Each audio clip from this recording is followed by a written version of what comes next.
যদি বলে যে আমাকে চায় না, আমি কোনোদিনই থাকবো না। এটা যেদিন থেকে আওয়ামী লীগের আমাকে আমার অবর্তমানে আমাকে আওয়ামী লীগের প্রেসিডেন্ট করেছিল, তখন থেকে এই শর্তটা মেনে যাচ্ছি। এবং এটা ঠিক দীর্ঘদিন হয়ে গেছে। অবশ্যই আমি চাই নতুন নেতৃত্ব আসুক।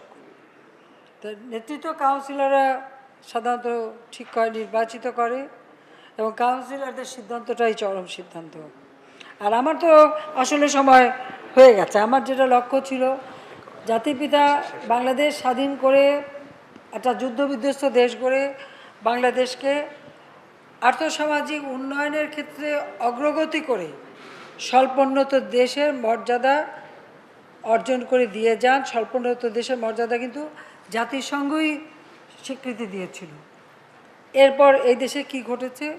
হত্যা, ষড়যন্ত্রের রাজনীতি, ক্ষমতা ছিল বন্দিখানায়, গণতন্ত্র ছিল না,